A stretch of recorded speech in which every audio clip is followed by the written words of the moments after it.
Class 12th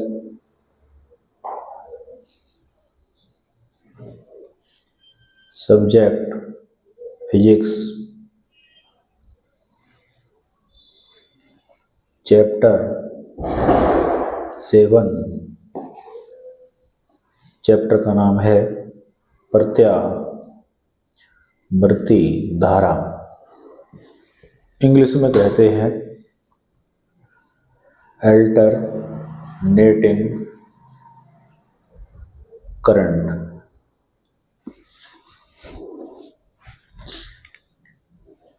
short में बोलते हैं एसी। आज का हमारा टॉपिक है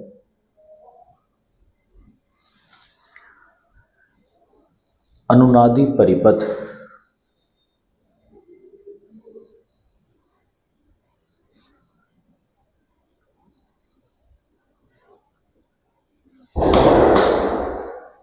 इंग्लिश में कहते हैं रेजोनेंट सर्किट। समझते हैं।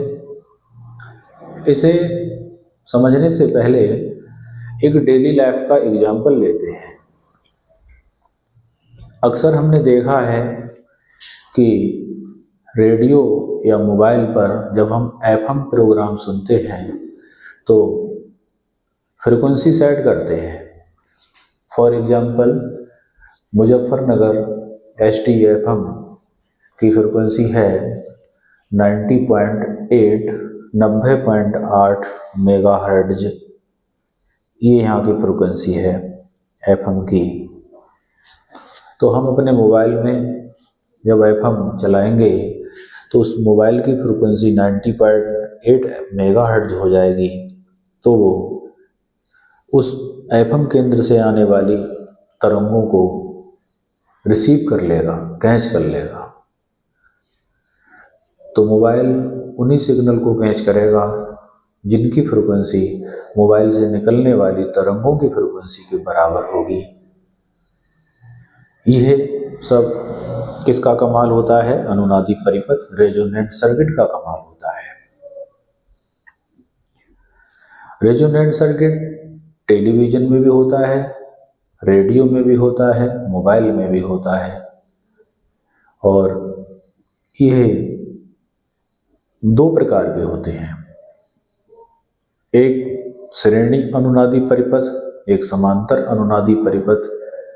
एक सर्किट का उपयोग सिग्नल को रिसीव करने में, ग्रहण करने में किया जाता है और दूसरे समांतर अनुनादी परिपथ का उपयोग सिग्नल को ट्रांसमिट करने के रूप में किया जाता है। सर्किट कहलाएगा ट्रांसमीटर और जो सिग्नल भेजा जाएगा वो कहलाएगा ट्रांसमिट करना। तो रेजोनेंट सर्किट का कहीं ना कहीं संबंध, जो सिग्नल हम प्रोग्राम सुनते हैं, किसी की आवाज़ को सुनते हैं मोबाइल पर, उससे है। इसको डिफाइन कैसे किया जाए, कब होता है? मोबाइल हमारा ऑन है लेकिन वो हमेशा उसके रिंगटोन नहीं बजती, लेकिन किसी का फ़ोन आ जाए तो रिंगटोन बजने लगती है। उसका कारण हम इसी हेडिंग में समझेंगे। आखिर ऐसा कब क्यों होता है कि किसी का फ़ोन आने पर ही रिंगटोन बजती है, जबकि मोबाइल हमारा ऑन है, हमेशा रिंगटोन नहीं बजती, लेकिन किसी का फ़ोन आने पर ही क्यों बजती है? तो वहाँ उसमें रेजोनेंट की घटना होती है, जिसके कारण मोबाइल का जो रेजिस्टेंस है वो घट जाता है और करंट बढ़ जाती है। करंट के बढ़ने पर उसमें जो सेंसर लगा है वो आवाज़ करने लगेगा धारा के अधिक होने पर। तो ये बातें सब हम इस सर्किट में समझेंगे। तो पहले अनुनादी परिपथ को हम डिफाइन कर लें। हम अभी मौखिक रूप से बता चुके हैं कि जब मोबाइल से निकलने वाली तरंगों की फ्रिक्वेंसी और आने वाली तरंगों की फ्रिक्वेंसी समान हो जाती है तो उन सिग्नलों को मोबाइल कैच करता है। ये घटना कहलाती है अनुनाद। तो इसे लिखने की भाषा में कैसे लिखेंगे जब किसी बाह्य स्रोत की आवृत्ति, बाह्य स्रोत का मतलब है जो बाहर से तरंगें आ रही हैं, जब बाह्य स्रोत की फ्रिक्वेंसी, ये जो मोबाइल है इसे बोलेंगे परिपथ सर्किट, इसकी स्वाभाविक आवृत्ति के बराबर हो जाती है तो इस घटना को अनुनाद कहते हैं और ये सर्किट कहलाएगा अनुनादी परिपथ।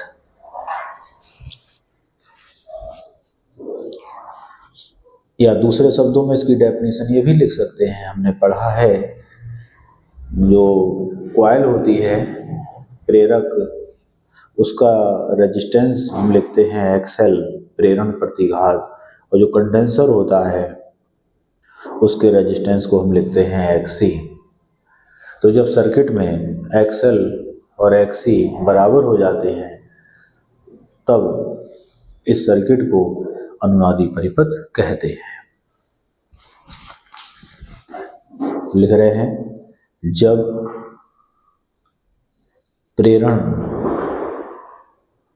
प्रतिघात एक्सएल तथा धारितीय प्रतिघात एक्सी बराबर हो जाते हैं तब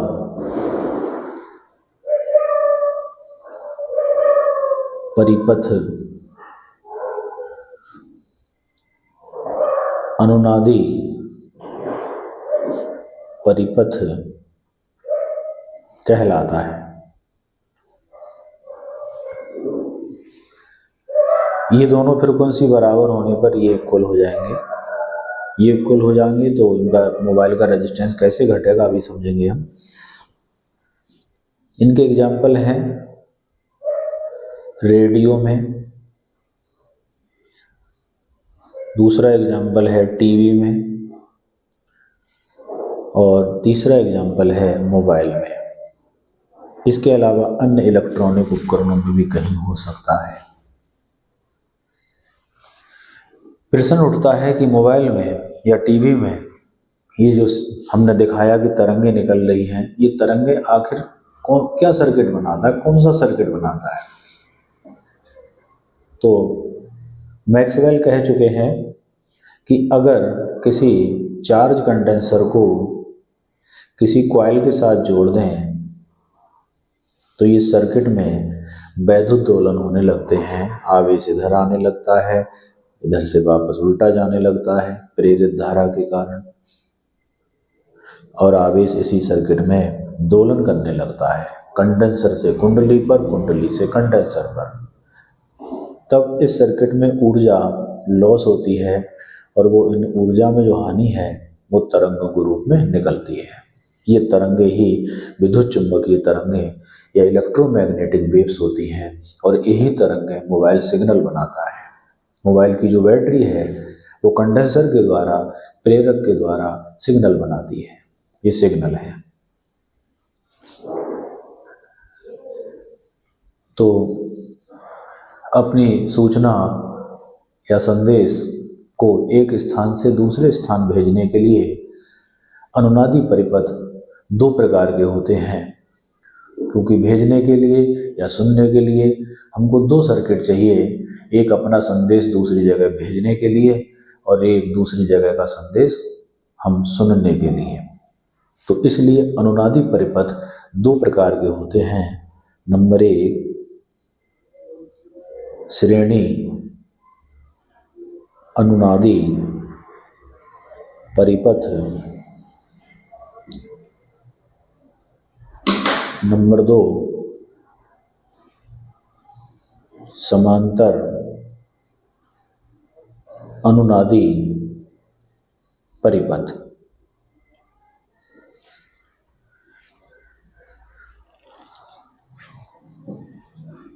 यह जो यूपी बोर्ड पाठ्यक्रम है, सिलेबस है, उसमें ये काट रखा है समांतर अनुनादी परिपथ, ये केवल दे रखा है श्रेणी अनुनादी परिपथ। तो कोर्स के हिसाब से हम इसको ही करेंगे। तो हम करने जा रहे हैं श्रेणी अनुनादी परिपथ। इसमें 3 विद्युत अवयव श्रेणी क्रम में लगे होते हैं, L, C और R।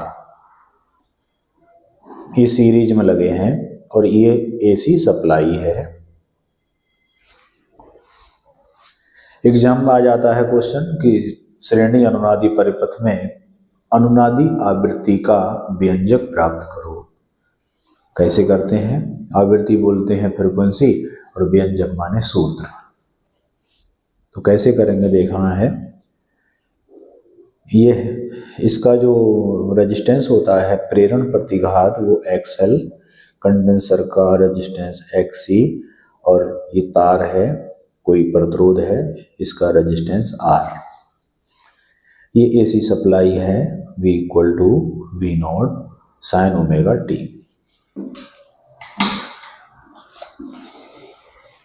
हमने पिछले लास्ट वीडियो में पढ़ा है LCR परिपथ की प्रतिबाधा। तो ये LCR सर्किट है,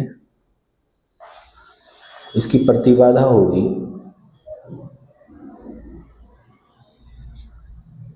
Z equal to under root R square plus XL minus XC का होल स्क्वायर, जहाँ XL की वैल्यू होती है ओमेगा L और XC की वैल्यू होती है 1/ओमेगा C। ये है प्रेरण प्रतिघात, हिंदी में बोलते हैं प्रेरण प्रतिघात, और ये है धारतीय प्रतिघात, inductive reactance, capacitive reactance, capacitive reactance unit ohm होते हैं। खैर आगे देखें, ये मैंने प्रतिबाधा लिखी, इस सर्किट का टोटल रेजिस्टेंस लिखा।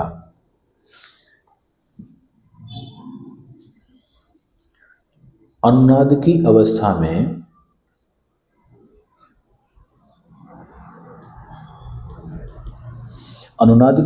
में डेफिनेशन के अनुसार बताया गया है कि XL और XC के मान बराबर हो जाते हैं। जब सिग्नल कैच होगा उस समय XL और XC कैसे हो जाएंगे? बराबर। ये बराबर हो जाएंगे तो मैं इसमें पुट करूं, तब Z इक्वल टू होगा under root R square XL minus XC की जगह भी हम XL लिख सकते हैं क्योंकि ये बराबर हैं। XL और XL कट गए, under root R square plus 0, तो Z इक्वल टू आ गया R स्क्वायर रूट के बाहर निकला R। तो हम देख रहे हैं कि अनुनाद की अवस्था में ये स्टेप 0 हो गया। जब एक स्टेप 0 हो गया तो Z का मान घट गया, पहले 2 पद थे अब अकेला R रह गया, तो Z की वैल्यू यहाँ घटेगी, Z मिनिमम हो गया, कम हो गया। परंतु करंट का फॉर्मूला होता है I इक्वल टू V/R, लेकिन जहाँ इम्पीडेंस है, प्रतिबाधा है, वहाँ R की जगह Z आएगा, तो Z क्या हो गया यहाँ? मिनिमम, तो I हो जाएगा मैक्सिमम। तो इसलिए जो अनुनाद होता है, अनुनाद की कंडीशन में मोबाइल की प्रतिबाधा घट जाती है और प्रतिबाधा घटने से धारा का मान बढ़ जाता है, क्योंकि इनमें व्युत्क्रम रिलेशन है, इनवर्स रिलेशन। ये घटेगा तो ये बढ़ेगा, और धारा जब बढ़ती है मोबाइल में या टीवी में तो धारा के बढ़ने पर तरंगें स्ट्रॉन्ग हो जाती हैं और मोबाइल में रिंगटोन बजने लगती है।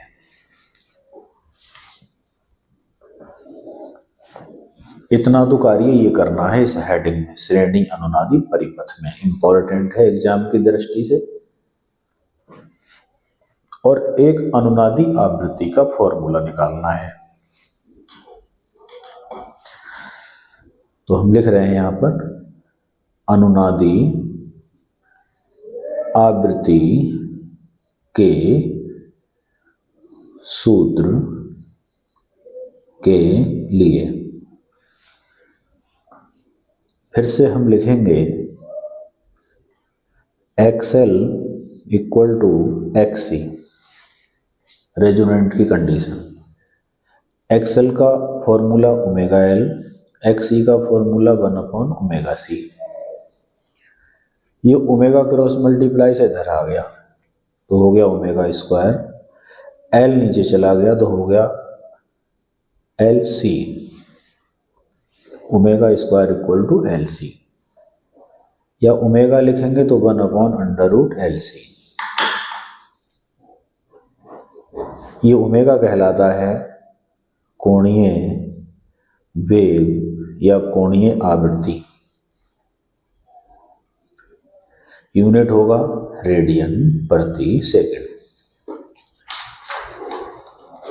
केवल जो आवृत्ति होती है फ्रीक्वेंसी वो होती है, ओमेगा का फॉर्मूला होता है 2πf, तो ओमेगा की जगह पे लगा लेंगे 2πf, इधर आया है 1/√LC,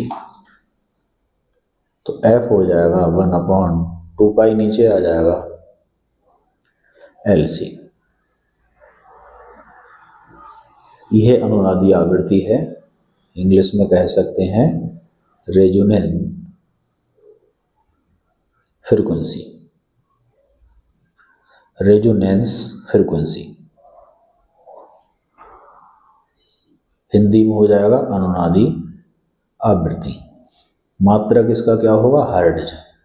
हिंदी में लिखते हैं ऐसे, इंग्लिश में शॉर्ट में ये लिख देते हैं। अब हम इस अनुनादी आवृत्ति का करंट के साथ अगर ग्राफ देखें तो ग्राफ कैसा होगा।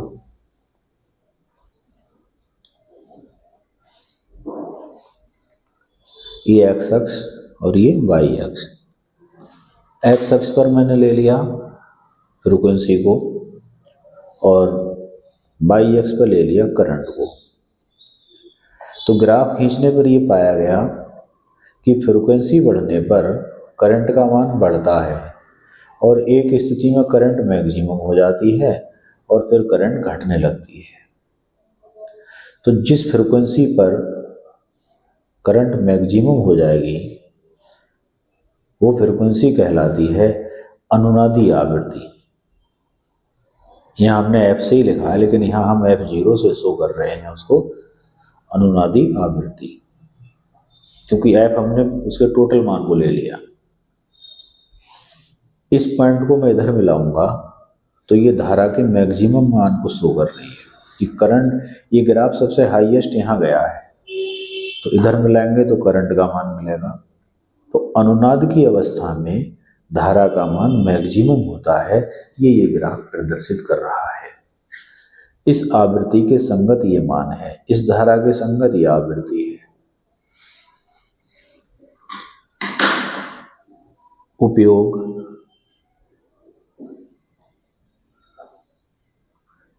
अनुनादी परिपथ का उपयोग। तो इस सर्किट का उपयोग हम बता भी चुके हैं, रेडियो टीवी में होता है। जो रेडियो में जो हम चैनल मिलाते हैं, रेडियो में तो पहिए से बने होते हैं ट्रांजिस्टर में, इस तरह के। एक पर लिखा होता है VOL वॉल्यूम, एक पर लिखा होता है TUN ट्यूनिंग। तो वॉल्यूम वाले से तो आवाज़ बढ़ाते घटाते हैं और ट्यून वाले से हम उसकी फ्रीक्वेंसी सेट करते हैं। तो फ्रीक्वेंसी सेट करने को बोलते हैं ट्यूनिंग, और ट्यूनिंग वाले का संबंध होता है रिसीवर सर्किट से जो सिग्नल को कैच करता है। इसलिए इसका उपयोग होगा रेडियो में तरंगों को या सिग्नलों को ग्रहण करने में। ब्रैकेट में लिख सकते हैं ट्यूनिंग करने में, ट्यून करने में। तो रेडियो रिसीवर में ये सर्किट का उपयोग होता है।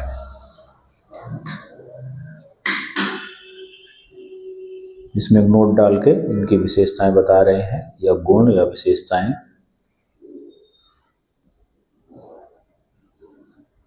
विशेषताएं या गुण एक ही बात है। विशेषता क्या है कि इसमें जो वोल्टेज और करंट है वो समान कला में होंगी। वोल्टेज और करंट जो है वो समान कला में होंगी। समान कला का अर्थ, अगर ग्राफ के द्वारा प्रदर्शित करना चाहें तो ये ग्राफ हमारा है वोल्टेज का और रेड वाला ग्राफ है करंट का। तो दोनों एक साथ मैक्सिमम हो रहे हैं, एक साथ मिनिमम हो रहे हैं, तो हम कहेंगे कि वोल्टेज और करंट दोनों समान कला में है। अब समान कला का अर्थ होता है कि इन दोनों के बीच कला कोण का मान 0 हो। वो कहाँ से बताएं हम 0? तो tan फाई का फॉर्मूला लिख रहे हैं कला कोण। पिछले लास्ट वीडियो में जो सर्किट बताए गए थे LCR, LR, उनमें सिखा रखा है कि प्रतिबाधा कैसे निकालते हैं, कला कोण कैसे निकालते हैं। तो ये हमारा LCR सर्किट था जो हम पढ़ रहे हैं यहाँ पर। इसका कला कोण का सूत्र होगा XL minus XC upon R। अनुनाद की कंडीशन में XL और XC कैसे होते हैं बराबर। जिस भी क्वेश्चन में न्यूमेरिकल में अनुनाद शब्द आएगा वहां पर XL और XC के मान इक्वल होंगे।